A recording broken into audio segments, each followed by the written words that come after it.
suministro de probióticos en adultos ha reportado beneficios a la salud digestiva en la correcta asimilación de nutrientes y oportuna eliminación de desechos. Los probióticos interfieren con el crecimiento de patógenos y regulan la maduración del sistema inmune. Los últimos 20 años de investigación de la microbiota intestinal han llevado a los probióticos a ocupar un papel protagónico debido a la evidencia de su impacto en los procesos digestivos, inmunológicos, metabólicos y dermatológicos. Chiodófilus ofrece mejor adherencia y colonización al provenir de cepas humanas. Contiene la cantidad y combinación de cepas ideal para la correcta repoblación intestinal, regulación de procesos digestivos y equilibrio inmunológico. Respaldada con estudios clínicos que avalan su efectividad y estabilidad. Esta fórmula de Chiodófilus ha sido pionera y su presencia en el mercado sobrepasa los 30 años. Cuando de probióticos se trata, la experiencia marca la diferencia, porque muchos factores están en la balanza. Fabricado por Laboratorios Wakunaga, compañía dedicada a desarrollar productos de calidad con respaldo científico.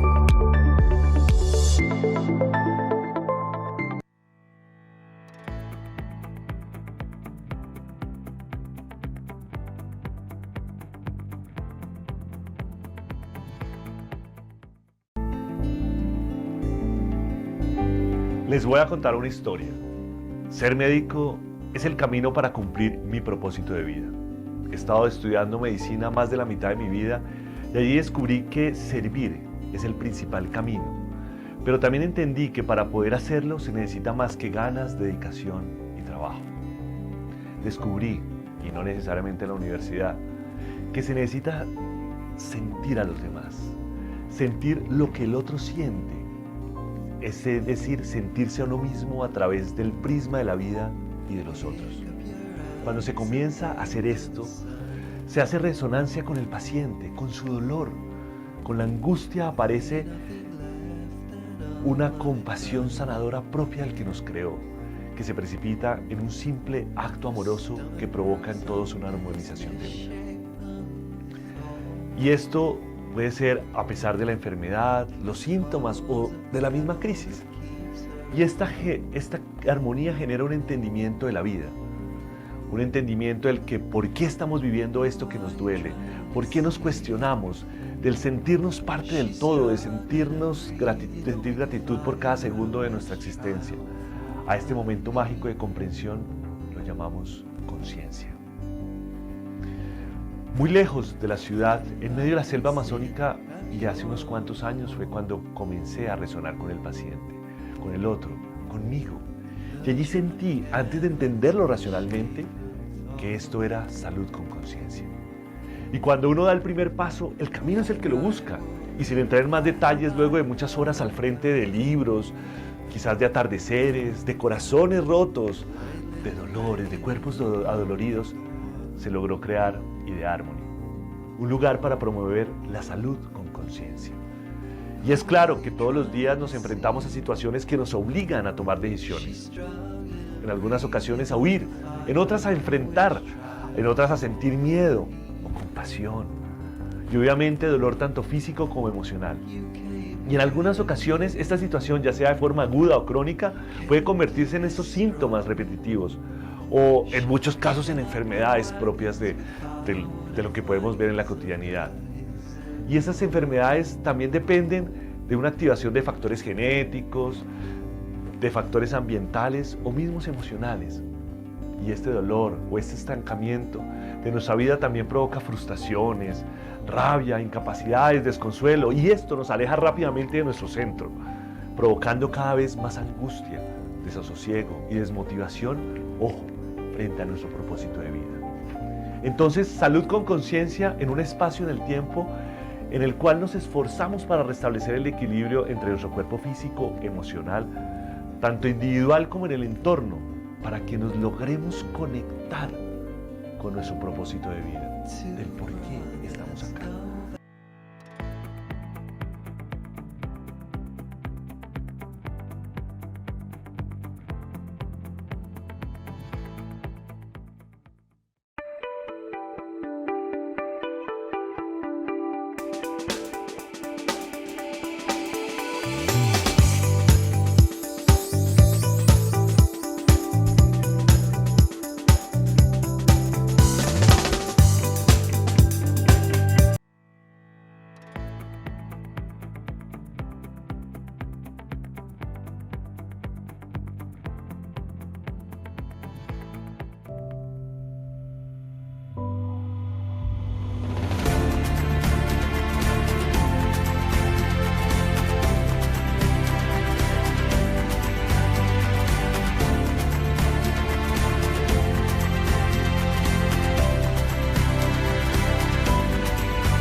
buenas noches para todos. Les damos la bienvenida a este encuentro virtual. Quiero empezar por presentarme. Mi nombre es Mariluz Díaz, soy psicóloga y soy entrenadora y capacitadora para la visita médica de Laboratorios Magna. Para mí es un orgullo presentar al doctor Fernando Orduz, quien esta noche nos va a acompañar con un excelente tema, reduciendo el impacto del daño ocasionado por agentes mutagénicos. El doctor Fernando es médico cirujano de la Universidad del Rosario, tiene una maestría en salud pública de la Universidad de Antioquia, tiene una maestría en medicinas alternativas de la Universidad Nacional y también es médico funcional de Functional Medicine University.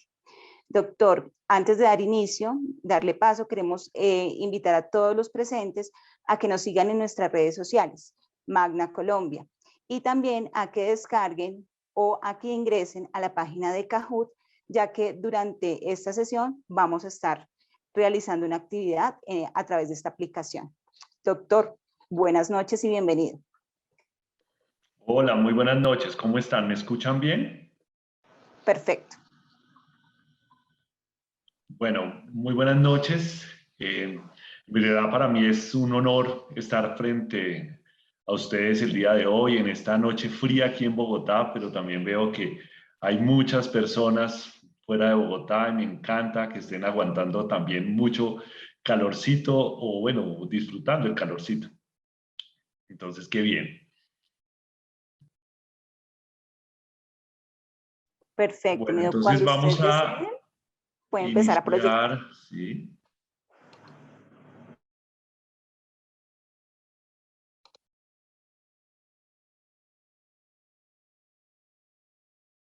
Ya vamos, estamos...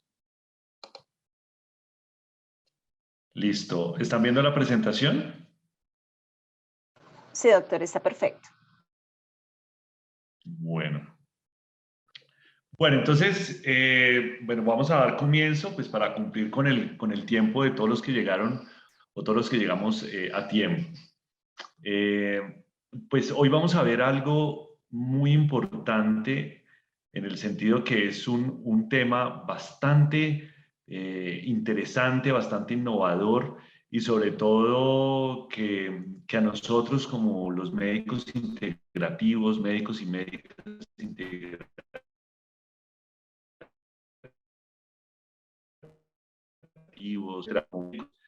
siempre hemos tenido como este tema del ADN un poco como muy entre comillas, como con respeto, como muy olvidado y nos quedamos en la biología molecular, la producción de la energía, etcétera.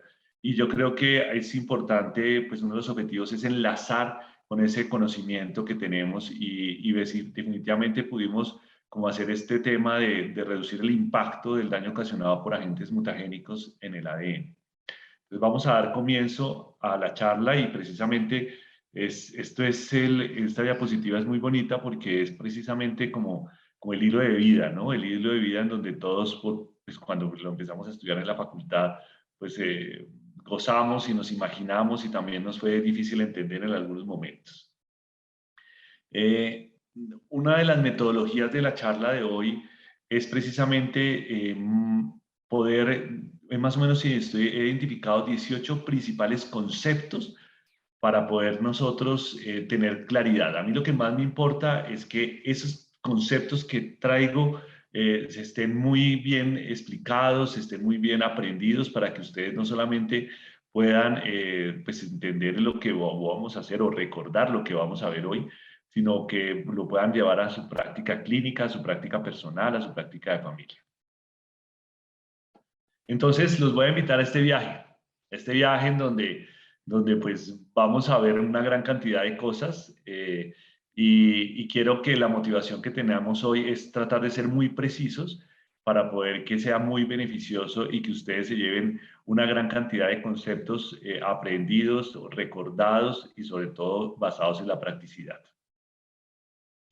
Entonces, pues vamos a ver sobre esto, ¿no? Estas bases nitrogenadas que vamos a el primer concepto importante es recordar esa estructura del ADN.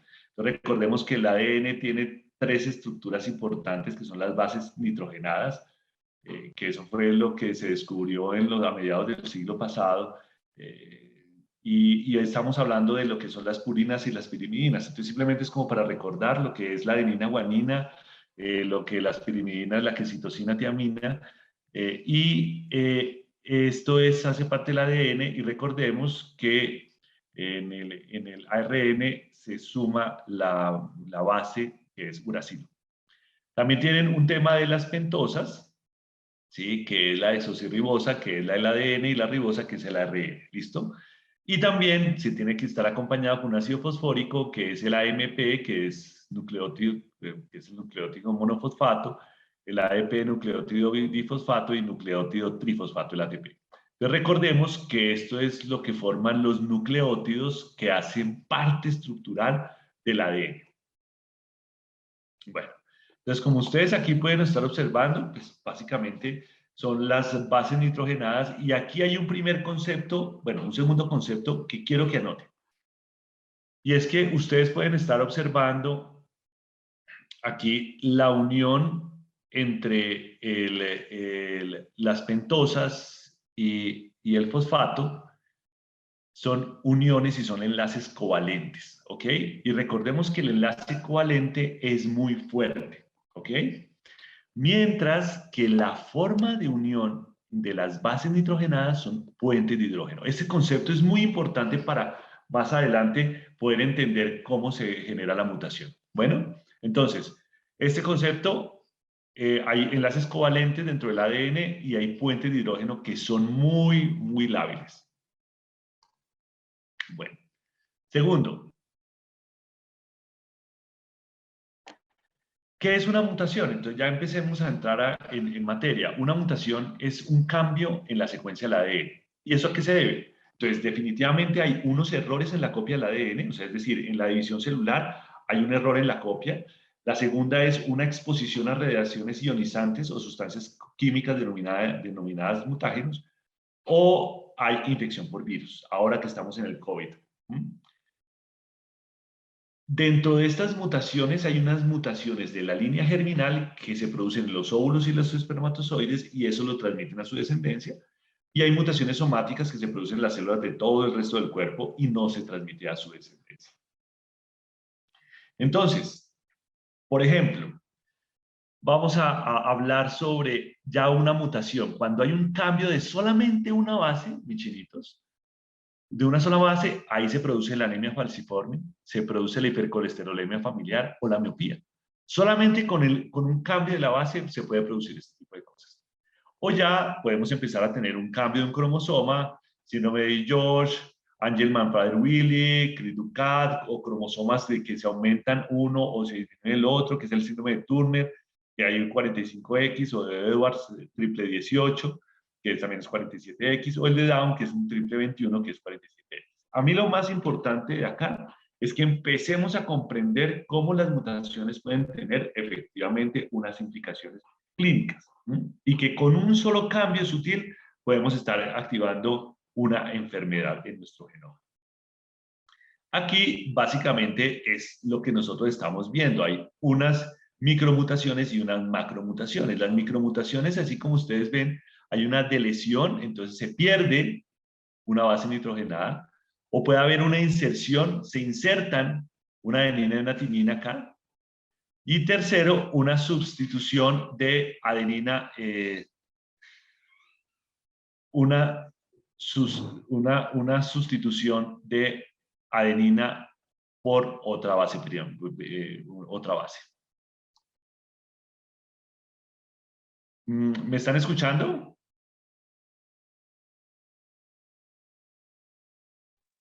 Sí, doctor. Sí, estamos bien. ¿Me están escuchando todos? Perfecto. Listo, muy bien. Bueno, entonces cuando ya tenemos, esto están apareciendo, o esto de lo que estamos hablando es un intercambio de bases, ¿ok? Bases nitrogenadas. Ahora bien, las mutaciones macro, estamos hablando que hay delesión, que es una pérdida de una parte de un cromosoma, o hay una duplicación, o sea, es decir, se duplica una parte de un solo cromosoma, o que se inviertan, o que se sustituya, o que se trasloque. Entonces, estos son los ejemplos macro de qué es lo que pasa con las mutaciones a nivel de los cromosomas. Y ahora vamos a entrar en materia. Entonces, ¿cuáles son las causas? Exposición a rayos ionizantes, xenobióticos y virus. ¿Listo? Entonces, otro concepto importante es que ya empecemos a establecer, dentro de estas causas de las mutaciones, tenemos rayos ionizantes, tenemos exposición a xenobióticos y exposición a virus. Entonces, listo, acá ya venimos otro concepto. ¿Cómo interactuamos con los rayos ionizantes? Las ondas dependen de su longitud de onda y por ende de su energía, ¿sí? Acá lo que les estaba mostrando anteriormente. Nosotros tenemos enlaces fuertes que son los covalentes y los puentes de hidrógeno que son débiles. Tenemos dentro de ese espectro, que es lo que vamos a ver más ahora para que podamos entenderlo, es que la radiación infrarroja, por ejemplo, sirve para calentar el agua, pero no genera daños a las células. Y ahí es por eso es que se puso de moda tanto el sauna infrarrojo, porque calienta el agua que nosotros tenemos y hacemos, pues, hay un tema de hipertermia con todos los beneficios que tenemos. Dentro del espectro visible, hay una longitud de onda que puede alterar algunas moléculas, ¿sí? Por ejemplo, la fotosíntesis es con espectro visible. La visión nosotros podemos ver es a través del espectro visible. Y eso hace que haya un cambio, pues para que nosotros podamos ver los fotones, interpretarlos y ver lo que nos está pasando en nuestro alrededor. Eso también está empezando a generar, que es la fundamentación de la cromoterapia. Pero mientras tanto, por arriba del espectro visible tenemos las ondas de alta energía. Estas son rayos ultravioletas, rayos X y rayos gamma. Estos datos los vamos a ver más ampliado en este dibujo. Entonces, como ustedes pueden ver, acá está el espectro visible, lo que está por debajo de la frecuencia. Están los infrarrojos, las ondas de microondas, las ondas de radio, ¿sí? Y ya las ondas de radio de largo alcance. Mientras que acá por arriba tenemos la ultravioleta, los rayos X y los rayos gamma. Entonces, en esta parte, los rayos ultravioletas, rayos X y rayos gamma son las radiaciones ionizantes. Y estas son los que la exposición son los que más están provocando la mutación de nuestro ADN. ¿Listo? Entonces, las radiaciones ultravioletas alteran el funcionamiento de las células y su ADN.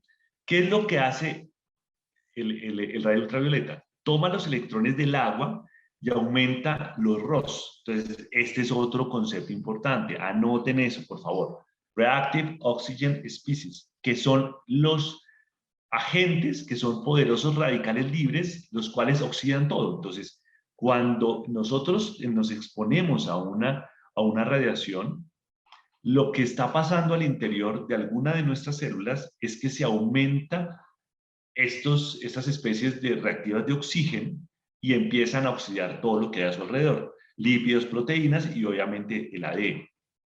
Si la dosis es muy alta y sostenida, entorpece las funciones celulares e inclusive puede producir la muerte celular. Pero si la dosis es baja y sostenida, la célula puede sobrevivir, pero ahí en ese momento puede transmitir la mutación a sus células hijas y puede producir muchas disfunciones y enfermedades. Entonces, ¿cuáles son los órganos que están más expuestos a las radiaciones ultravioletas? La piel y las células pigmentares de la retina. Pero para eso, evolutivamente, tenemos nada menos y nada más que la melanina. ¿Y esta qué? Sirve para bloquear los rayos UV y evitar que hagan esta interacción con las células del ADN. Resulta que hay 3 tipos de rayos ultravioletas. El A, el B y el C. El C son detenidos por la capa de ozono.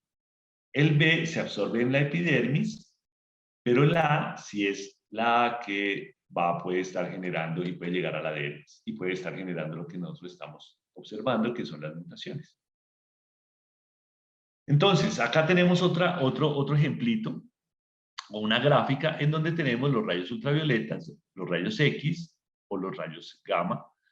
Y acá observemos cómo se pueden empezar a mutar, ¿sí? Entonces, por ejemplo, acá estaba la adenina y en la copia se pasó a guanina y después se terminó con guanina y aquí hubo una codificación diferente de una proteína, ¿sí?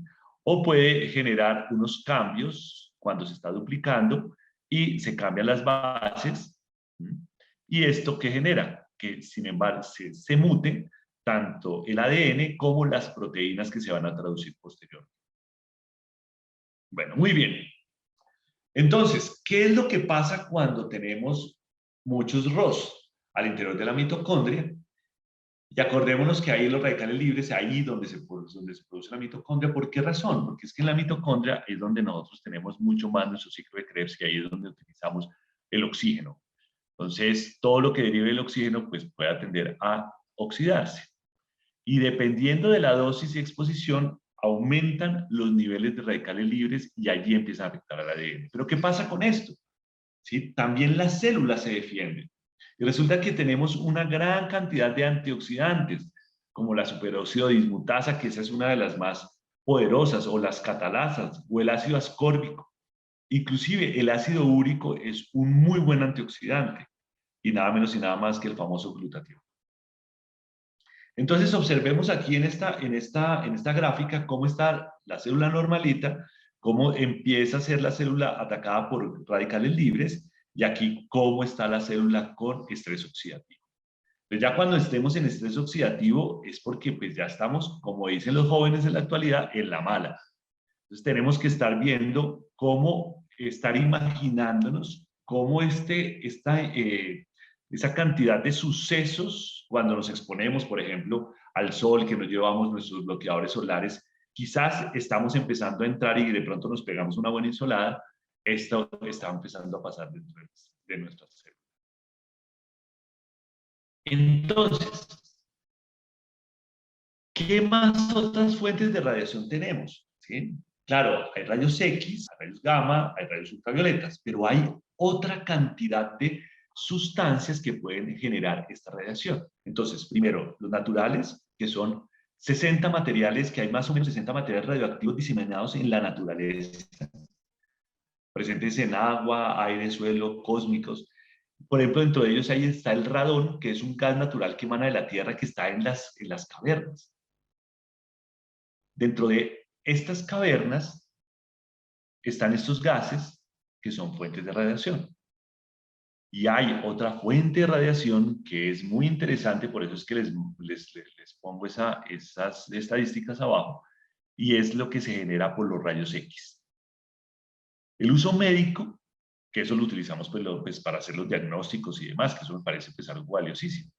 Pero solamente el único uso médico representa el 98% de las dosis poblacionales de origen artificial, que representa la exposición del 20% de toda la exposición total.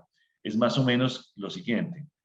Hay 3.600 millones de rayos X por año, 37 millones de medicina nuclear y 7.5 millones en radioterapia.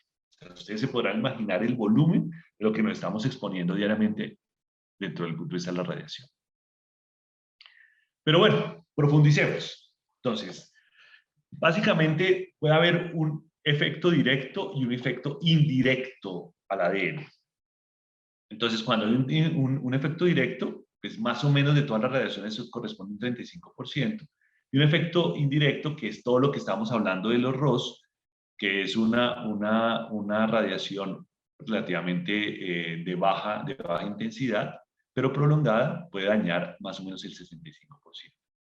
Entonces, otro concepto importante, el Gray, es la unidad de la dosis de radiación ionizante del Sistema Internacional de Unidades, y se define como la absorción de los julios de energía de radiación por kilogramo de materia.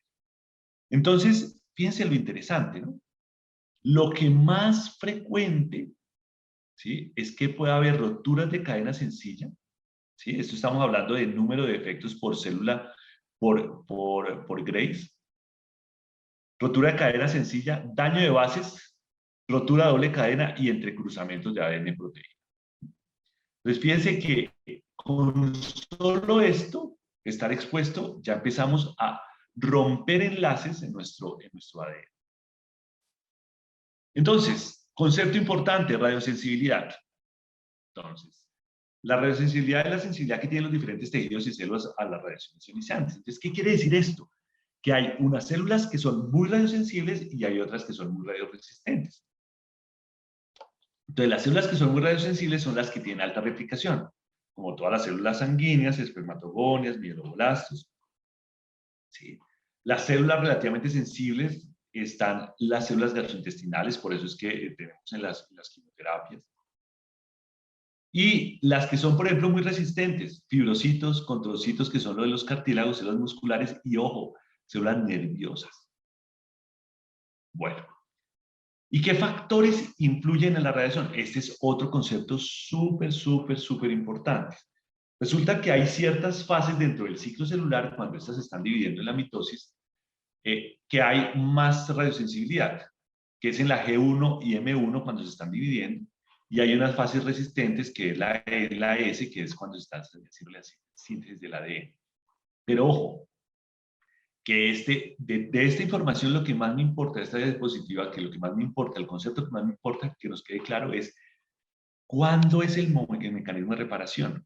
Cuando la célula puede reparar su propio daño, está si se encuentra en estado de reposo proliferativo, o sea, que no se está dividiendo, ¿sí? Que se está preparando hasta ahora, ahí en ese momento se empieza a reparar. Entonces, hay factores químicos, solamente esto es como para tener información, factores químicos que influyen en la respuesta celular a la radiación, hay radiosensibilizadores, o sea que si uno está expuestos a estas sustancias, vamos a estar más sensibles. Y por ejemplo, miren, acá tenemos con los imidazoles, el metronidazol. O sea, si uno está consumiendo estos medicamentos, puede tener mayor posibilidad de que haya una radiosensibilidad. Y hay otros radioprotectores como compuestos sulfídricos, sulfatos que contienen tioles, pero bueno, eso es algo de información. Entonces, ¿qué es lo que tenemos acá? Radicales libres.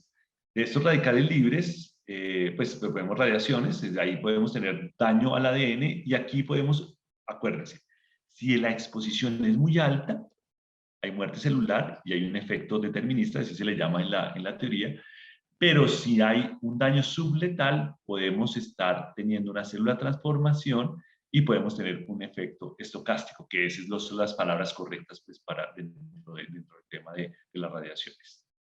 Entonces, efecto determinista, se murió la célula, el efecto estocástico está en este momento la célula en proceso de transformación.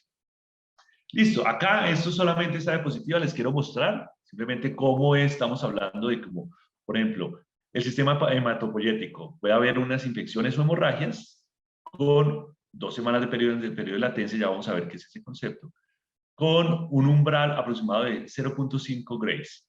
¿Sí? ¿Cuándo podemos empezar a tener dosis que se producen efectos severos? Con 2 grays. Así tenemos el sistema inmune, el sistema gastrointestinal. Por ejemplo, el sistema gastrointestinal tiene un poquitico más de resistencia, tenemos a 2 grays. ¿Sí? La piel a 3 grays. ¿Sí? Mira el pulmón, 8 grays, ¿sí? Puede tener una infección. ¿Sí? Y el sistema nervioso central, ya podemos hasta 15 grays, pero pues ahí ya estamos teniendo ya podemos empezar a tener un efecto clínico.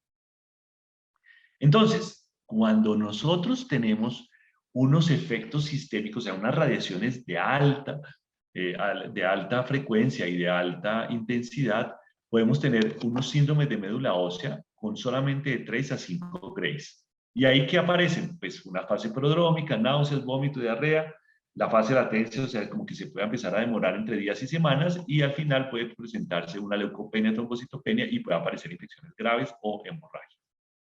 Mientras tanto que el sistema gastrointestinal resiste más, está de 5 a 15 grays, aunque la dosis letal está entre 6 y 10 como tal de la célula como tal, y aparece a pocas horas, fase prodrómica, lo que uno puede estar observando con las quimioterapias, con las radioterapias, náuseas, vómito, diarrea. La fase de latencia puede durar entre 2 y 5 días, y después puede generar una síndrome de mala absorción, fiebre, deshidratación, hemorragias intestinales e infecciones graves. Mientras que los síndromes del sistema nervioso central ya es dosis de más de 15 grays, y aquí ya aparece minutos, fase prodrómica, la náusea, vómitos, síntomas psíquicos, confusión, irritabilidad, y después puede empezar a generar problemas neurológicos, en los cuales disminución de la conciencia, quemadura en piel, y si sigue la exposición puede terminar esto en convulsiones, ataque y grados progresivos de coma, o puede generar una muerte de 1 a 5 días. Esto cuando estamos hablando de esto, ¿sabes en dónde se ha visto esos temas? Es en los accidentes nucleares, como Chernobyl, ahorita que estamos tan de moda con el tema de Ucrania y de Rusia. Pero ahora pasemos que a esto es lo que más me importa, y es estos efectos estocásticos. O sea, es cuando la dosis es muy baja, pero de una manera crónica o permanente, que tenemos con solo 0.2 grays, ya podemos estar empezando a hacer algunas activaciones de algunos oncogenes. Tenemos una célula normal, aquí hay un daño del DNA, en donde hay dos opciones: o se repara el daño a la célula normal o se muere la célula. Pero puede generar una mutación, y entonces aquí empieza a aparecer una iniciación, que es una fase de la iniciación. Puede generar ya daños cromosómicos, ¿sí? Y ya se empieza la célula convertida, ya se empieza a promover, a dividirse, y ya empieza la progresión como metástasis. Aquí ya un poquitico más bonita, la diapositiva, pero pues básicamente vamos a estar llegando al mismo resultado, tumor maligno. Entonces, ¿qué es la fase de iniciación? Entonces vamos a hablar sobre esta fase. Son mutaciones irreversibles de uno o más genes importantes para el control de crecimiento y proliferación celular. Y ahí es donde, ¿qué? Donde favorece la proliferación o dificulta su diferenciación celular. Puede ser una respuesta única a una sola exposición, y esto genera que haya un ciclo mitótico, el cual resulta irreversible. Pero miren lo interesante, mis chinitos, de esta diapositiva. Claro, entonces el punto claro es que si se puede mutar uno más gen, que se puede activar un oncogen, ahí aumenta la proliferación celular y empieza a dificultar su diferenciación celular. Pero ojo, esto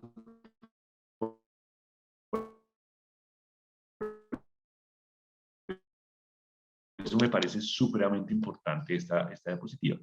Puede también haber cambios epigenéticos alterando la metilación del ADN y alterar. ¿Y esto qué es interesante? Acuérdense que la epigenética es cómo el medio ambiente puede también, no necesariamente una radiación, una exposición a alguna radiación, sino el medio ambiente puede generar la expresión de oncogenes o no. Entonces, acá les quiero dar esta cuña. Resulta que este es el que nos estamos enfrentando todos los que estamos acá en esta charla. La diferencia entre el tiempo que le podamos dedicar a la familia, al trabajo, a todas nuestras obligaciones, al final, a la parte financiera, etc. Todo esto también puede estar influyendo mucho para que se metile el ADN, y eso puede estar generando unas activaciones de oncogenes. O miren esta foto, ¿no? Acá esto también me pasa seguido, uno tratando de hacer la conferencia para hoy, y los niños, papi, ayúdeme a hacer tareas, o haga esto, o por favor, venga, jugamos. Es solamente un ejemplo de cómo la vida también puede estar generando daños en el ADN. Pero bueno, seguimos. Entonces, las otras fases, la conversión, las células preneoplásicas siguen alterando su ADN, provocando más mutaciones. Eso es otro concepto supremamente importante, porque cuando se produce una mutación, se aumenta el riesgo de generar más mutaciones. Y ya se empieza a generar la promoción, que es una etapa hiperproliferativa, células iniciadas y convertidas, y ya progresión, ya capacidad de hacer metástasis. O sea, ahí ya se produce. Entonces, hay otro concepto importante. Acordémonos que estamos hablando que la dosis recibida y la dosis absorbida está en grays. Pero resulta que hay una radiación ionizante en términos de su potencial para causar daño, se llama dosis efectiva, que es diferente a la dosis recibida o dosis absorbida, que es la dosis efectiva, y sus unidades están en Sievert. La dosis para ser factor para un factor de riesgo para un cáncer está entre 50 a 100 milisievert. Y aquí viene otra cosa muy interesante, mis chinitos. Resulta que ustedes sabían que el potasio, por ejemplo, 41, es el responsable de la radioactividad en el cuerpo humano. y que está presente en los huesos. Es decir, que nosotros tenemos cierto momento de radioactividad, es decir, que nuestras mismas moléculas pueden estar generando una inestabilidad en los átomos que conforman, en los electrones que conforman esos átomos en el núcleo y pueden generar radioactividad. Además, alimentos también pueden tener radioactividad, pero obviamente no es preocupante porque eso representa pues, muy bajito, 400 microsievert al año, ¿sí? O la radioactividad natural es de 3 milisievert por año. En Chernobyl, por ejemplo, la radiación fue de 20 a 50 milisievert. Pero aquí más adelante vamos a ver que hay los bananos, las nueces del Brasil, zanahorias, carnes rojas, sal baja en sodio, que genera también radioactividad. Obviamente que no son, pues, digamos así, dañinas para el cuerpo. Entonces acá esta foto es de una celulita, ¿no? Entonces imagínense todo lo que hemos hablado, casi ya vamos a completar, y ya se me va a acabar el tiempo. 40 minutos hablando de la célula y lo que ocurre en el ADN cuando se expone a diferentes sustancias y mecanismos en donde se puede mutar o alterar su ADN. Entonces, les quiero introducir algo que me parece mágico, y es esta proteína que es la P53. Entonces, volvemos a lo mismo, ¿no?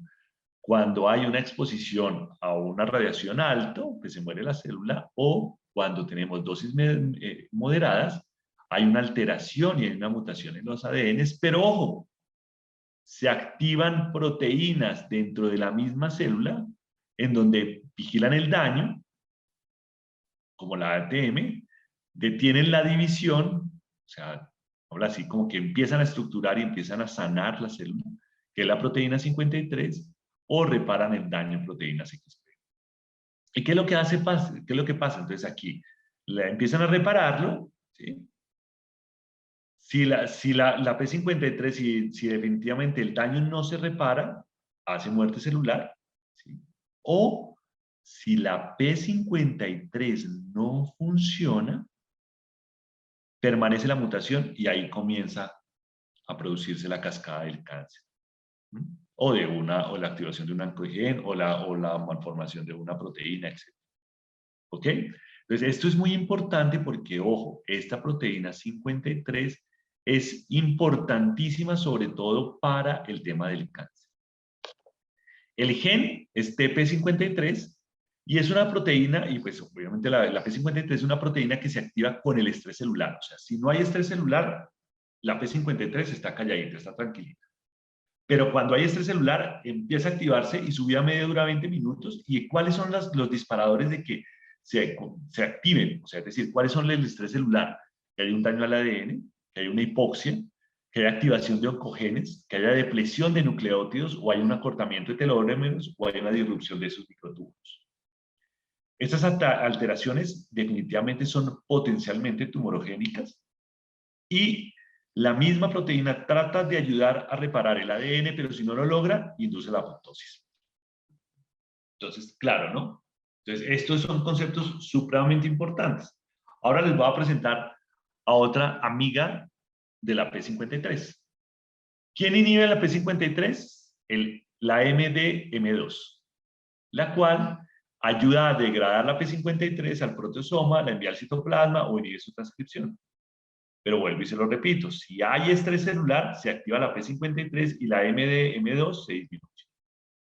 Y esta P53 hay otra que es otra molécula que es la ARF, que potencia la transcripción de la P53. Entonces, concepto importantísimo, valiosísimo, mejor dicho, que no se les olvide para el día de hoy. Súper importante. Las células tumorales inhiben la P53 y la ARF. Entonces, llega un momento en donde estas inhiben la P53 y empiezan ahí a crecer y a proliferar.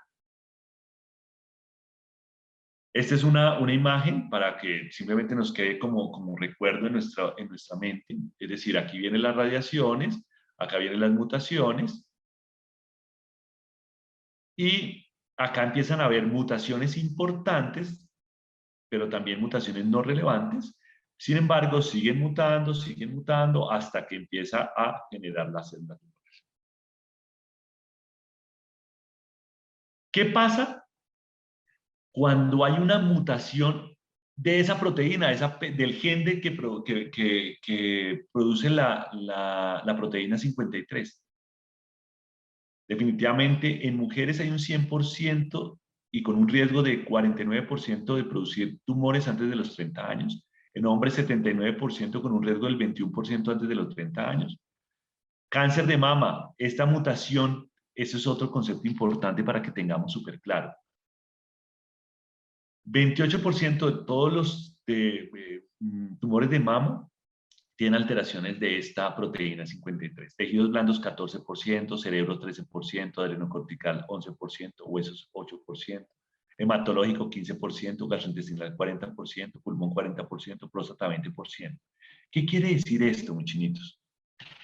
Es que cuando ya hay un tumor, ¿sí? Cuando ya hay cáncer, de este mismo hay una inhibición o hay una mutación de esta proteína P53, ¿sí? Que hace que falle, o sea, es decir, que nosotros los seres humanos tenemos cualquier cantidad de mecanismos para tratar de evitar estas células o que haya estas mutaciones para que se activen los oncogenes y ya produzcan la enfermedad.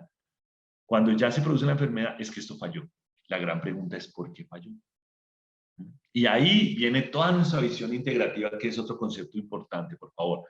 Aquí estamos viendo desde lo micro hasta lo macro, ¿sí? Y no solamente hasta lo macro desde el punto de vista físico, sino también emocional, la forma como vivimos, etc. Entonces, miren este estudio interesante. Cogieron y pusieron mutaciones de la P53 y lo pusieron en el intestino delgado e intestino grueso de ratoncitos. Y adivinen qué pasó. Hubo desarrollo de tumores en el colon, o sea, en el intestino grueso, pero no en el intestino delgado. ¿Y saben por qué? Porque allí tenía nada menos y nada más que microbiota. O sea que teniendo una microbiota saludable, nos puede ayudar a prevenir que a pesar que haya mutaciones de esta P53, ellos lograron corregir el tema y lograron que no se desarrollara cáncer. Un tema muy importante, un concepto muy importante. Bueno, y a base de, pues, digamos así, logrando como puntualizar o focalizar nuestras medidas en esta mutación de la proteína 53, se ha hecho mucha terapia génica y quimioterapia, y entre cuales hay un medicamento muy interesante que es metalchaperona de zinc, que es como unos temas prometedores para inhibir la mutación de esta P53 para que efectivamente empiece a regresar el tema del cáncer. Bueno, muy bien. Ya hemos terminado entonces como este tema. Ahora vamos a empezar a hablar sobre los xenobióticos. ¿Y qué son los xenobióticos? Entonces ahora viene Cristo a padecer. Y digo Cristo a padecer, ¿por qué razón? Porque es que estamos rodeados de xenobióticos. Básicamente la parte de xenobióticos viene de algo extraño al cuerpo, ¿sí? Y cuando estamos hablando de algo extraño al cuerpo, pues ahí está de todo, ¿no? ¿Sí?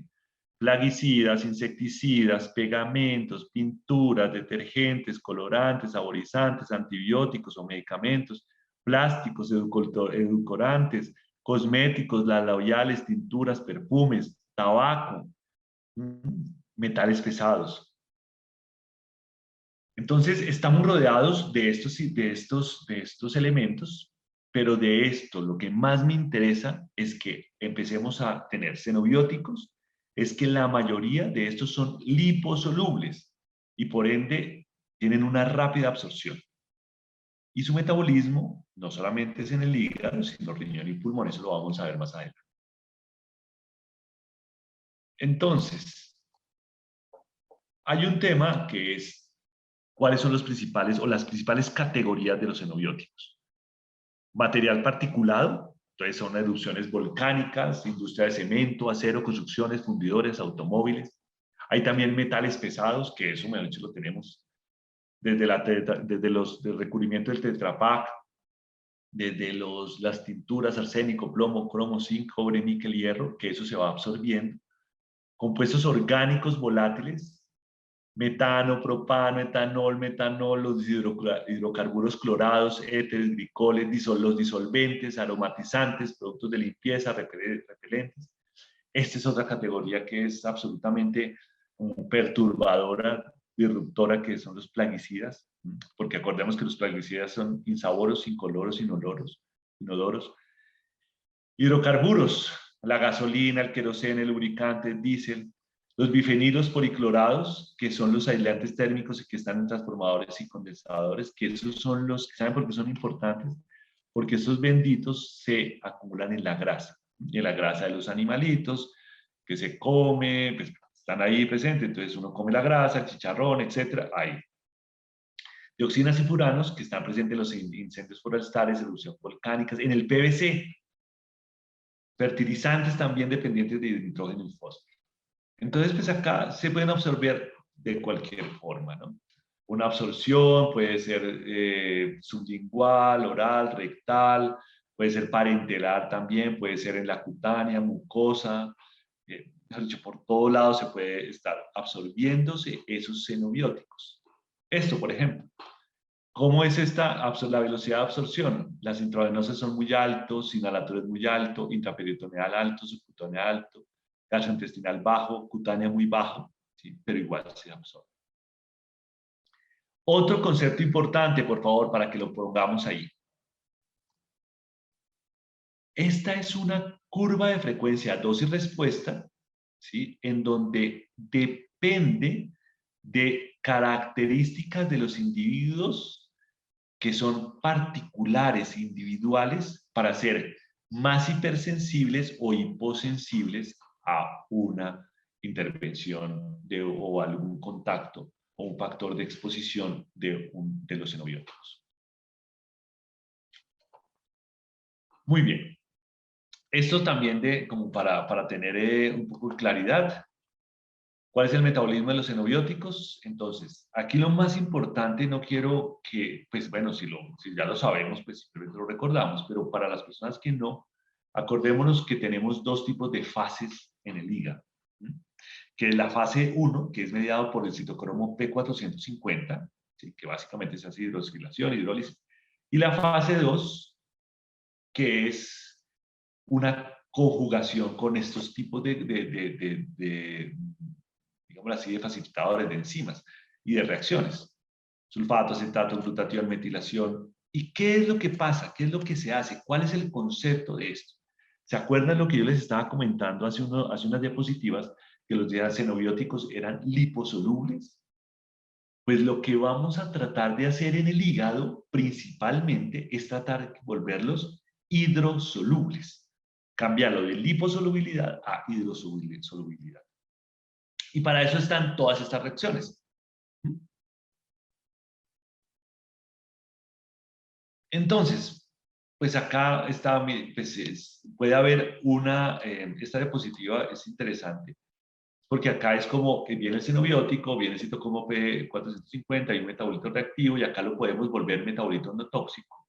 Pero si tenemos algún tema en el hígado, tenemos una disfunción hepática o lo que llaman las abuelitas el hígado cargado, mijito, ¿sí? Que está absolutamente con esos, digamos así, está trabajando de una manera lenta, ahí puede empezar a generar que no solamente está ese metabolito reactivo, que puede estar generando una lesión celular o puede estar generando una mutación y posteriormente cáncer. Entonces, esto es básicamente como para recordar el tema. Aquí ven las toxinas, metabolitos intermedios y aquí producto de excreción. ¿Y para qué lo queremos excretarlos? A través de sustancias polares, agua, pues ya sea por la parte de las heces o por la orina o por la respiración, etc. ¿Sí? Acá tenemos estas sustancias que son solubles en lípidos, acá tenemos todas las reacciones en la fase 1. Miren, eso también es algo importante, mis chinitos, mirar la importancia de la vitamina B2, B3, B6, B9, B12, glutatión, acá en esta primera fase. Y en la segunda fase, glicina, taurina, glutamina, N-acetilcisteína, nada menos y nada más. para poder estar haciendo todas estas reacciones y de esta manera poder llegar a excretarlos. Hay también antioxidantes que pueden ayudar aquí en este tema de los radicales libres y evitar el daño de los hepatocitos, como son la vitamina A, la vitamina C, la vitamina E, selenio, cobre, etc. Miren acá el tiol, que es el ajo, que ese es algo importante, la silimarina, los bioflavonoides, etc. Lo que les decía, entonces no solamente se hace en el hígado, sino también en el intestino, la piel, pulmón y riñón. Bueno, muy bien. Aquí lo que estábamos hablando ahí, que a veces se puede haber inhibición de la biotransformación y simplemente por algún problema de alguna enzima se reduce el nivel de las enzimas y hay una menor metabolización. Aquí otro dato curioso, simplemente curioso, o sea, es que aquí está un plaguicida, miclovitanil, ¿sí? ¿Y qué ha pasado? Miren la posibilidad de toxicidad que pueda tener en el durazno, cereza, uva, ciruela, carne de res, vísceras, leche de vaca, huevo, como tenemos acá por miligramo por kilogramo la posibilidad de poder estar haciendo una intoxicación. Entonces, ¿qué pasa también con los alimentos, no? Resulta que también hay alimentos en donde podemos tener toxicidades y tenemos, pues, obviamente, pues tenemos, por ejemplo, aquí las aglutininas de la soya, la solanina de la papa, el etanol, los glutamatos de la comida china, la toxina botulínica en los enlatados o la tetradotoxina del pescado, etcétera, puede generar toxicidad. O esta, pues también que, pues, digamos así, que hay una leguminosis, que hay unos componentes, que esto hablamos de toxicidad en alimentos y bebidas. Bueno, básicamente acá lo mismo, pero ahora ya en esos últimos minutos que me quedan, y muchas gracias por estar presentes acá, vamos a llegar al punto más importante del qué hacer, ¿sí?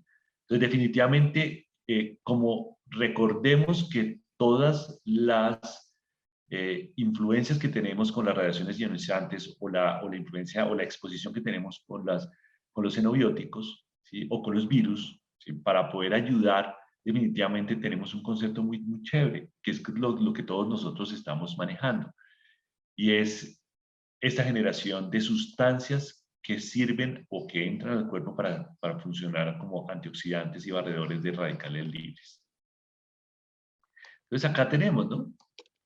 Tenemos el vino, que es el resveratrol, el brócoli, coliflor, repollo, que produce isotiocianatos que controlan la mutación de la P53. El café, obviamente en dosis adecuadas, ¿no? No dosis tóxicas, como lo que hablábamos anteriormente. Inhibe la proteína ATR, que controla las mutaciones generadas por la radiación ultravioleta. Miren qué maravilla. Inclusive dicen que el café lo pueden aplicarse en la piel. La vitamina D promueve la proteína Trail y Hamlet, que previene los tumores infantiles agresivos e inhibe la beta-cateína, que es inductora del cáncer. La ciruela y el melocotón ayudan al cáncer de mama, los frutos secos, esos altos contenidos de omega 3 y fitoesteroles que también nos pueden servir como antioxidantes. El orégano, carbacrol, que ayuda al cáncer de próstata, los tomates, que son los licopenos. Entonces estamos también, a su vez, como estamos rodeados de xenobióticos, también estamos rodeados de sustancias, alimentos que pueden servir y ayudarnos mucho para barrer las radicales libres y evitar o mitigar las posibles mutaciones que podamos tener. Y bueno, entonces aquí tenemos otra sustancia, así como la P53, vamos a leer sobre el NERV2 y el NERV1. ¿Sí? ¿Qué son el NERV2 y el NERV1? Protege el ADN del daño debido a los radicales libres. Es otra manera de protección. Favorece la proteostasis. ¿Y dónde tenemos esto? ¿Dónde están estas dos sustancias? Está en las frutas, bayas rojas, azules, moradas, uvas rojas, manzanas, cítricos, jugos como naranja, toronja, limones. También está en el vino tinto, ¿no? Eso para los amantes o para los que somos amantes del vino tinto, otra indicación. Los tés, el verde, blanco, negro, chocolate, obviamente chocolate negro, verduras, hortalizas, cebolla amarilla, cebolleta, col rizada, brócoli, apio, pimientos picantes, judías verdes. el perejil, tomillo, legumbres, la soya, garbanzos, frijos, etc. Entonces ya para finalizar, pues simplemente vamos a tocar varios aspectos de la suplementación, como ya muy bien lo indicamos, pero para mí lo más importante es que estos conceptos que empezamos a repasar, desde el concepto de mutación hasta el NERF, podamos entender que a pesar de que nuestro organismo está absolutamente expuestos diariamente a cientos de sustancias o ondas radiactivas que puedan tener o que pueden ser ionizantes, podemos empezar a generar también una gran cantidad de actividades o de intervenciones maravillosas para poder proteger a nuestro cuerpo, que eso es lo más importante. Es básicamente, ahí sí se me mete lo saludista, es cómo generar la promoción de la salud y no solamente estar tratando la enfermedad. Entonces hay algo interesante, la clorofila. La clorofila es una sustancia que es provocada, que es producida por nuestras plantas, ¿sí? Y que es definitivamente toda esa energía de alimentos naturales proviene del sol, o sea, es una manera importante de tratar para el sol y los rayos ultravioletas. El cobre también está, digamos así, en toda la fosforilación oxidativa y la producción de energía, ¿sí? Y protege los radicales libres por la superóxido de dismutasa, que también nos ayuda muchísimo ahí. La clorofilina protege el ADN de los efectos genotóxicos mediante la inhibición de la función enzimática, y esto ayuda a proteger definitivamente la mutación. Acá lo tenemos, aquí clorofila líquida, es interesante, se lo recomiendo. El tema de la microbiota, lo que les decía, la microbiota ayuda a promover que, independientemente así haya una mutación del P53, limpia esta mutación y ayuda a que la verdadera proteína, la P53, ayude a dañar, a aliviar los daños que se han producido al ADN, y eso genera, pues, como para prevenir el cáncer de tubo digestivo. Entonces, los lactobacilos y las bifidobacterias. Bueno, ya los habíamos hablado, el Chiodófilus, ¿sí? Y otro tema que es un tema bastante interesante, que es todo el tema de antioxidación y antimutágeno del ajo sobre algunos temas de lesiones cromosómicas. Entonces, pues definitivamente, ¿cuáles son los eventos o las indicaciones? Definitivamente la S-alilcisteína, que es el principio activo del extracto de ajo añejado, previene fácilmente la oxidación de lípidos y proteínas, elimina el anión superóxido al peróxido de hidrógeno, al radical hidroxilo y anión peroxinitrito, ¿sí? Elimina el ácido hipocloroso del oxino-singleto, o sea, es un muy buen antioxidante. Y acá ayuda a eliminar de manera similar al ácido lipoico y fue más eficiente para eliminar los radicales de oxidación, el ácido lipoico y el glutatión. Bueno. Bueno, y también promueve el factor NERF2. Bueno, muy bien. Entonces, mis chinitos, aquí, como ustedes pueden observar, ya para finalizar en estos 2 minutos que me voy a tomar de más, ya para finalizar, pues estamos observando que tenemos muchos caminos, ¿sí? Todos son indicados y definitivamente va a haber momentos en donde, ya sea por nuestra vida personal, por nuestra vida familiar o por nuestro trabajo como médicos y médicas, tengamos que estar viendo cómo estamos expuestos a cientos o innumerables disruptores ambientales, alimenticios, emocionales, ¿sí? Y que definitivamente acá tenemos una de nuestras grandes herramientas para empezar a hacer epigenética y a empezar también a ayudarle a nuestro ADN a evitar o a que se corrijan las posibles mutaciones que puedan estar existiendo, y es a través de los estilos de vida saludables. Y buscar un equilibrio, y lo que yo digo es lo de siempre, en la alimentación, actividad física, sueño, y sobre todo, ¿para qué? Para que la epigenética podamos empezar digamos así, a modular esa expresión genética de nuestros, obviamente, de nuestros genes. Pero también no solamente eso, sino que también podamos tener una alegría de vivir y un vivir con propósito. Para mí esto es lo más importante. ¿Y por qué siempre digo, o por qué digo acá que buscar equilibrio es lo de siempre? Definitivamente todos sabemos que la actividad física, comer saludable, pero nos enfrentamos a una realidad muy importante, pero muy, muy, muy importante, sobre lo que es el tema de sostener esos estilos de vida saludables. ¿Cómo lo sostenemos en el tiempo? ¿Cómo hacemos verdaderos cambios comportamentales?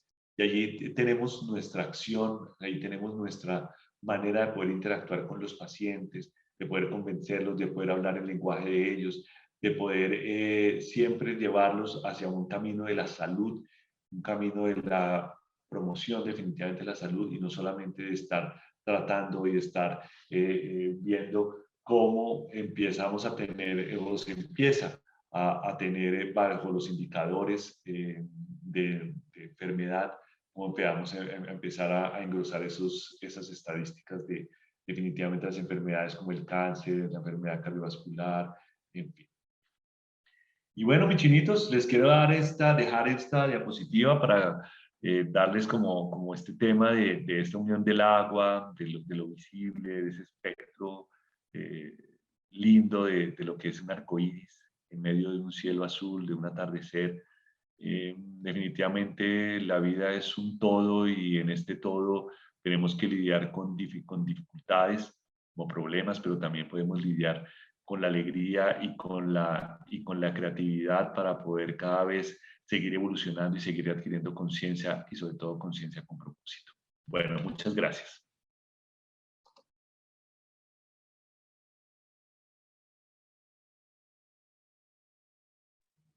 Doctor, muchísimas gracias por esta excelente conferencia.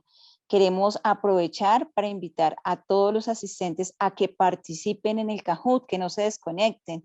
Hay premios para los que participen. El doctor mencionó puntos muy importantes para que nos quedaran en nuestra mente y se van a hacer 10 preguntas de esta disertación que nos acaba de hacer el doctor para poder premiar a los asistentes. Por eso queremos invitarlos a todos a que participen. A medida que van participando es muy fácil, tan solo pueden ingresar a la página de kahoot.it y escribir este número, 3519-603. Esa es la clave para poder acceder a esta página de Kahoot. Mientras tanto, también los invitamos a que escriban sus preguntas. Teníamos una pregunta en el chat, pero pues no sé si el doctor No, pues si realmente quieres, claro que sí, la hace estoy la tratando de relación. buscar. Sí, nos preguntó el doctor Enrique López Pardo, ocurre en todo tipo de cáncer, pero pues no sabemos exactamente en qué momento la preguntó. Entonces no sé si el doctor nos puede aclarar un poco. Ocurre en todo tipo de cáncer, no tenemos la relación. Igual Bueno, invitamos pero a tal vez de todos. pronto estábamos hablando de la P53 y pues como yo le expresé, existe una gran relación de la mutación de la P53 para generar el tipo de cáncer y precisamente por eso se estaba tratando de utilizar formas para tratar de evitar esta mutación, ¿sí? E inclusive ya con el tumor así andando, o sea, creciendo, proliferando. Entonces, pues Sí, el doctor eso es. nos escribe que era con relación a eso. Sí, justamente. Bueno, perfecto, súper. Sí, pues en verdad, Sí. mis chinitos, yo lo único que quería era como hacer una como correlación de conceptos y sobre todo que lo más lindo que me parece es que podamos tener acceso a una gran cantidad de herramientas que ya todos conocemos, pero que podamos agregarle una carpetica más acerca de las mutaciones del ADN y que efectivamente podemos intervenir estas mutaciones, podemos disminuir el daño de estas mutaciones a nuestro ADN y sobre todo generar unos grandes temas de antioxidación, de limpieza hepática, de terapia. Existen cientos de terapias que ustedes hacen a la perfección, sino que para mí lo más importante era como darles mayor validez y darles mucho más o motivarlos mucho más para que sigamos como educando a los pacientes para que ellos definitivamente sean también conscientes de todo este tipo de posibilidades de tratamiento. Perfecto. Tenemos otra pregunta, doctor. Seguimos invitando a todos a que se unan al Kahoot. Recuerde que tiene premiación los 3 primeros puestos. El doctor Giovanni Lugo nos pregunta, ¿se puede medir el P53 y su funcionalidad? Uy, pues es una proteína básicamente que está dentro de la célula. Es muy difícil poderlo mirar, poderlo medir. Y la funcionalidad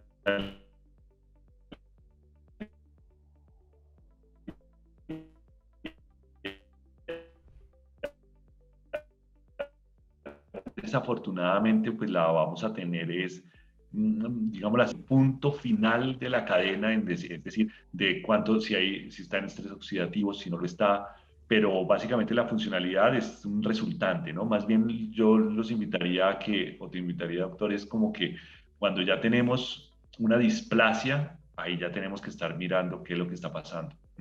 Y ahí tenemos que antioxidarlo, que tenemos que enfocar al paciente para que mejore sus estilos de vida saludables, su alimentación, que haga las paces. También a mí me parece muy importante, es lo que yo veo en mi consulta, que definitivamente el tema del cáncer, hay unos grandes temas emocionales que hay que también trabajar mucho de la mano, junto con esos estilos de vida saludables, el sueño, la exposición a pantallas, el ejercicio, en fin.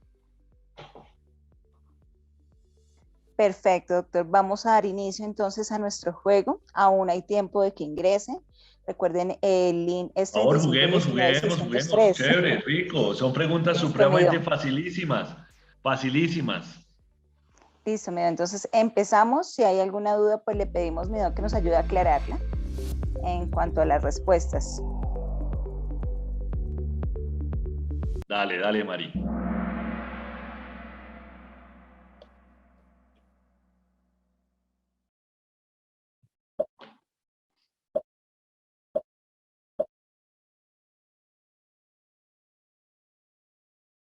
¿La base nitrogenada uracilo hace parte del ADN?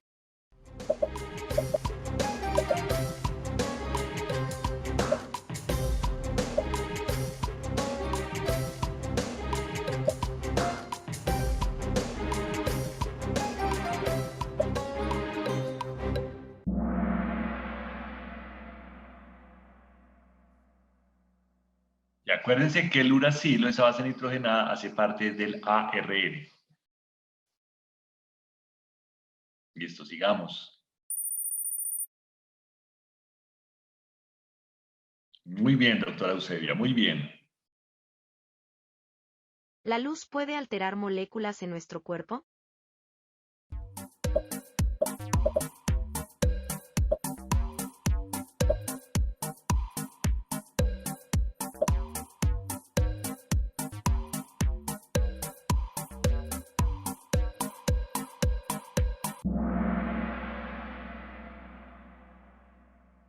Excelente, muy bien, muy bien.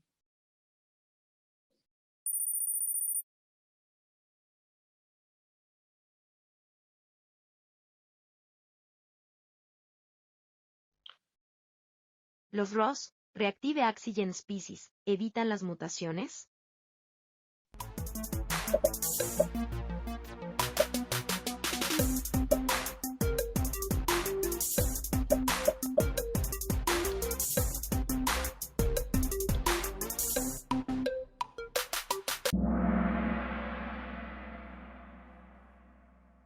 Acuérdense que esos son las moléculas que originan mucho los radicales libres, que oxidan, que son oxidantes.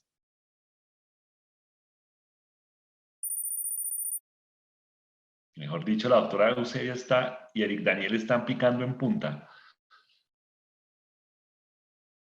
¿El ácido úrico es un antioxidante?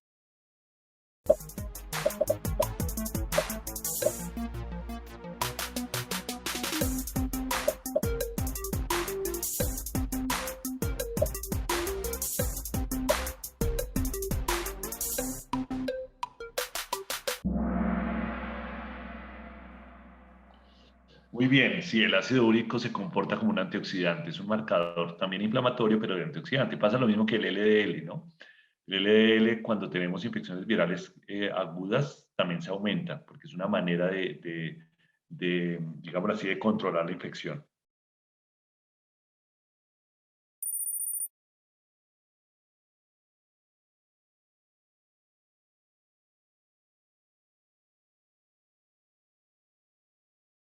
El extracto de Ah, no, ajo esa pregunta añejado está muy aumenta fácil. los antioxidantes propios, SOD, cat glutation.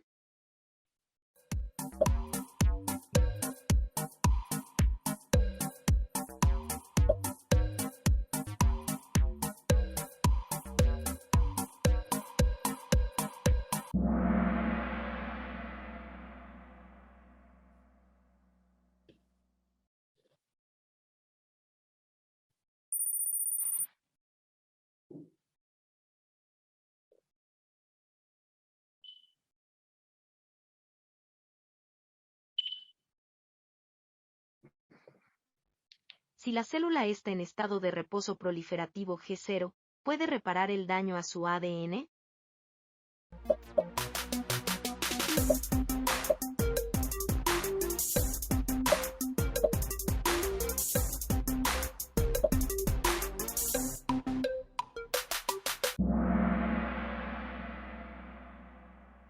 Y acuérdense que eso, que tiene que estar en reposo la célula para que pueda reparar ella su propio ADN. Y Eric Daniel, el doctor Eric ¿El Daniel. banano tiene algunos niveles de radioactividad?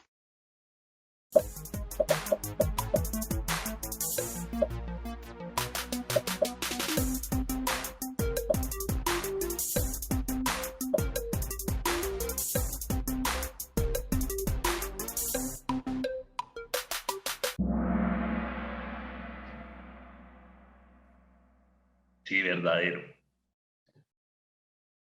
Sí tienen radioactividad.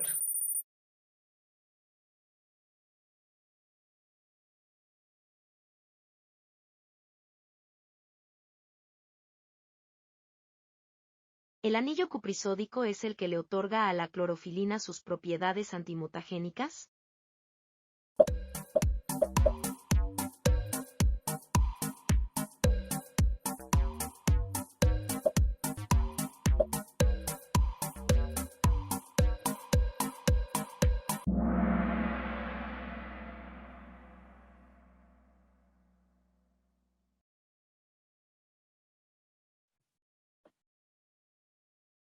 Muy bien, muy bien. ¡Y Dios mío! ¿La mayoría de xenobióticos son hidrosolubles?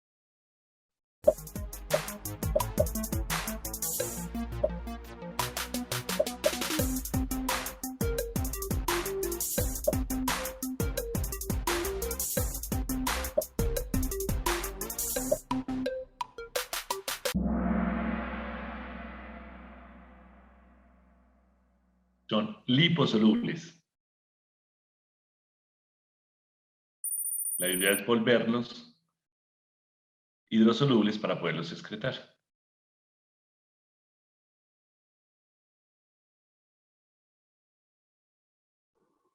Perfecto, ¿El doctor. uso de Última Chiodopilus pregunta. facilita la excreción de sustancias cancerígenas?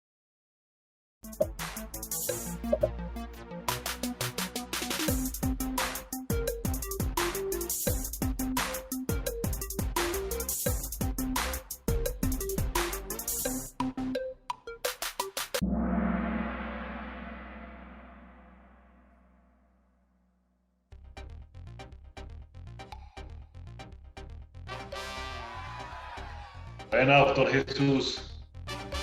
Excelente. Excelente, cambio el podium. Por Mario Sánchez.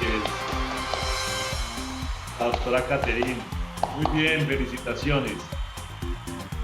A estos 3 médicos ganadores, les decimos que con su visitador médico le haremos llegar su premio. Muchas gracias por participar en este excelente juego. Doctor, tenemos otras preguntas. Rápidamente, la doctora Valentina Osorio dice, quisiera saber si tiene referencias de la dieta cetogénica y adenocarcinoma como complemento terapéutico. Ah, no, maravilloso. No, pues, o sea, nada menos y nada más que para la dieta cetogénica. La dieta cetogénica, pues, digámoslo así, lo que más me gusta de la dieta cetogénica es que, pues, obviamente se aumenta mucho más la grasa, ¿sí? El aporte de grasa sin disminuir los carbohidratos y es definitivamente una dieta muy interesante para ser una dieta alcalina y por ende ser una dieta antioxidante. Entonces, eso es algo maravilloso. Digámoslo así, la gran pregunta es cuándo uno utiliza la dieta cetogénica, en qué momento la utiliza, ¿cierto? Sobre todo cuando uno tiene la patología, si en qué fase está, si está en un estadio 4, independientemente de cualquiera, nos puede ayudar bastante, sobre todo por los altos niveles de omega 3 que se puede hacer, pues, digámoslo así, pues, generar al cuerpo. Entonces me parece que es una herramienta excelente, o sea, todo lo que es dieta cetogénica, dieta también, ayuno intermitente, también nos ayuda muchísimo. Excelente, doctor. También nos pregunta la doctora Paola Jaramillo, ¿la radioterapia produce mutación? Sí, señora. Sí, sí, eso se produce precisamente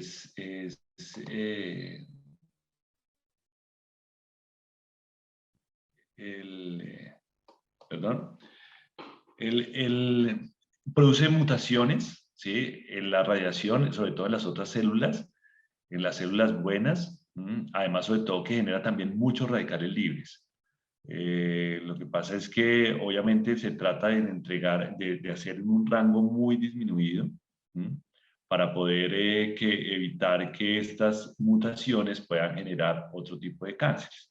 Lo que sí es muy frecuente es que pueden producir muchas quemaduras, la radioterapia.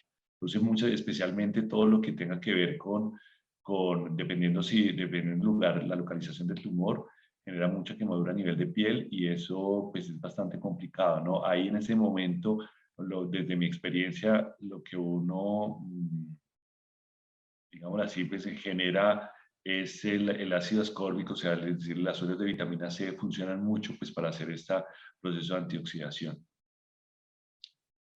Perfecto. Tenemos una pregunta, creo que es complementaria del doctor Giovanni Lugo. Cuando hablaba de la P53, dice si se puede medir en sangre y médula ósea. Sí, pues básicamente en médula ósea sí, pero las mediciones en sangre no son tan sensibles como para uno poder estar diciendo cuál es la actividad de la totalidad, ¿no? Precisamente por eso le decía al doctor Giovanni. Pero en médula ósea sí es, pues, digámoslo así, mucho más claro esos niveles ahí. Recordemos que los niveles de la P53, lo que nosotros nos gustaría es poderlo localizar en donde se está haciendo la mutación. Entonces ahí es donde es muy difícil poder establecer si estamos buenos los niveles o no tan buenos cuando se está produciendo la displasia, por ejemplo.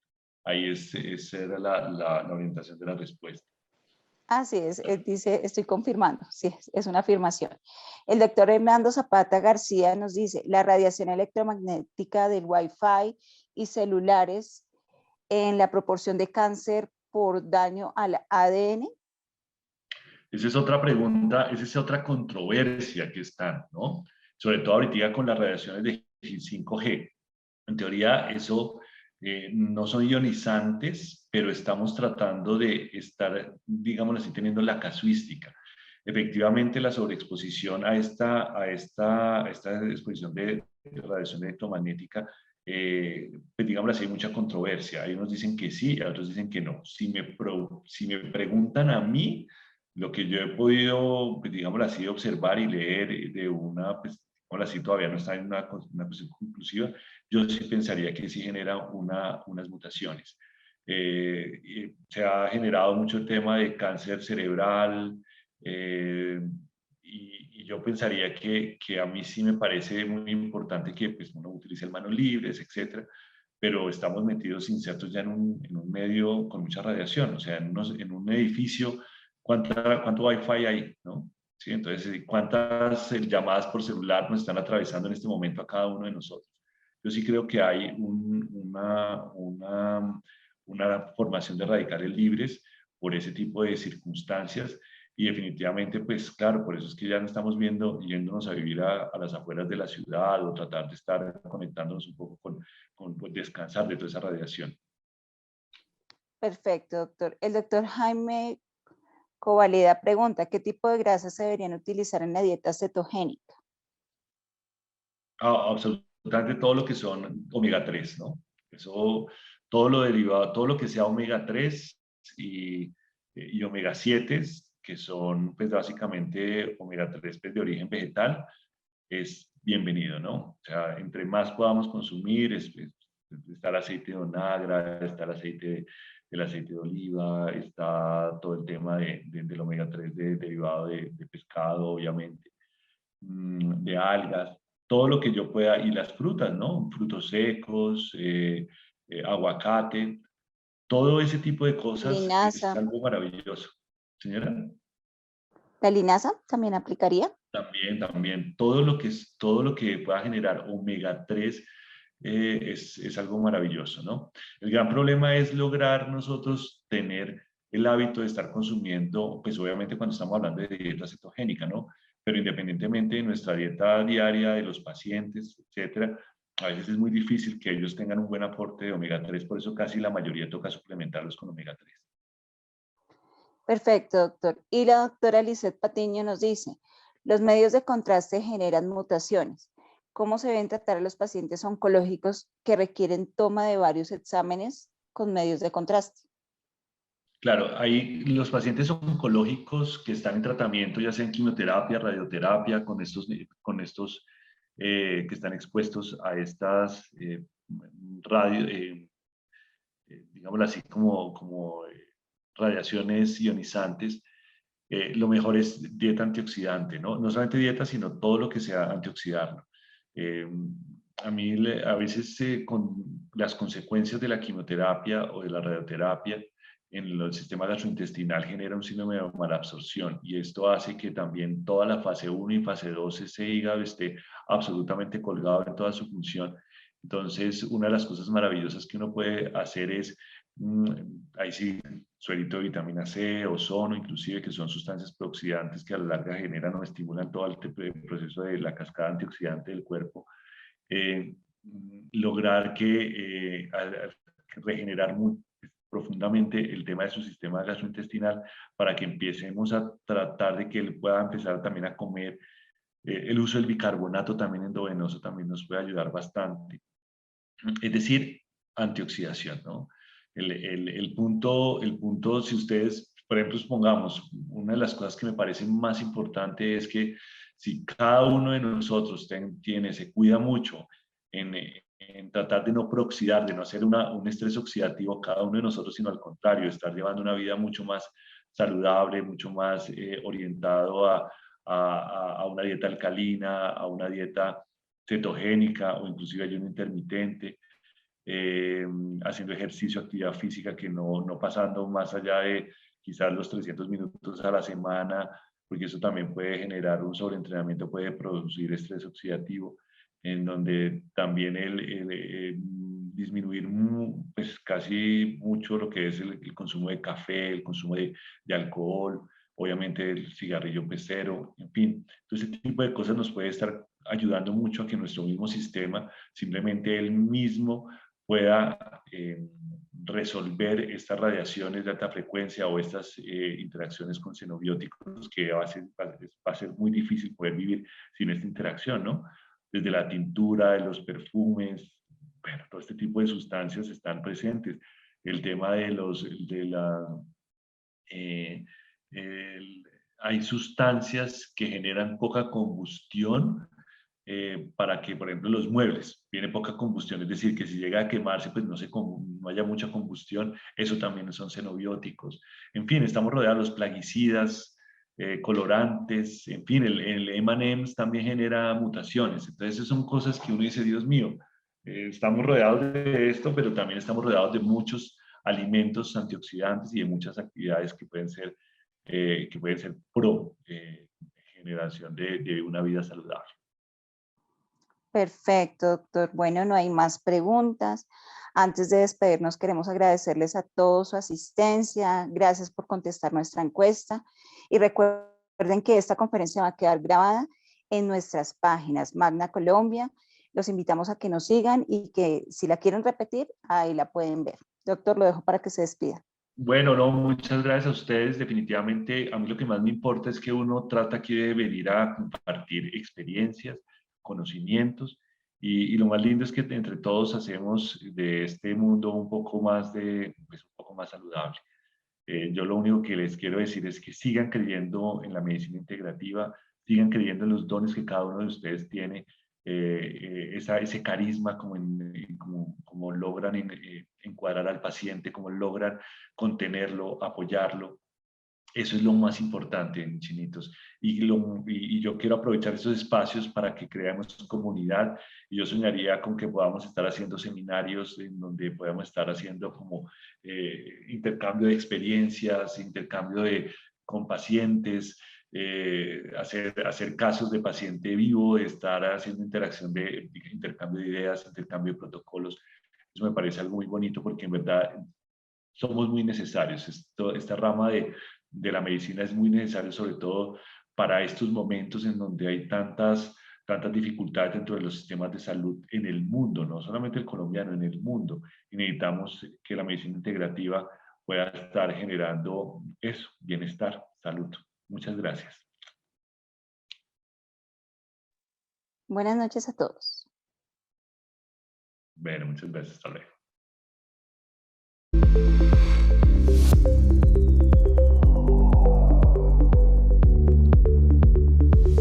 El suministro de probióticos en adultos ha reportado beneficios a la salud digestiva en la correcta asimilación de nutrientes y oportuna eliminación de desechos. Los probióticos interfieren con el crecimiento de patógenos y regulan la maduración del sistema inmune. Los últimos 20 años de investigación de la microbiota intestinal han llevado a los probióticos a ocupar un papel protagónico debido a la evidencia de su impacto en los procesos digestivos, inmunológicos, metabólicos y dermatológicos. Kyodophilus ofrece mejor adherencia y colonización al provenir de cepas humanas. Contiene la cantidad y combinación de cepas ideal para la correcta repoblación intestinal, regulación de procesos digestivos y equilibrio inmunológico. Respaldada con estudios clínicos que avalan su efectividad y estabilidad. Esta fórmula de Kyodophilus ha sido pionera y su presencia en el mercado sobrepasa los 30 años. Cuando de probióticos se trata, la experiencia marca la diferencia, porque muchos factores están en la balanza. Fabricado por Laboratorios Wakunaga, compañía dedicada a desarrollar productos de calidad con respaldo científico.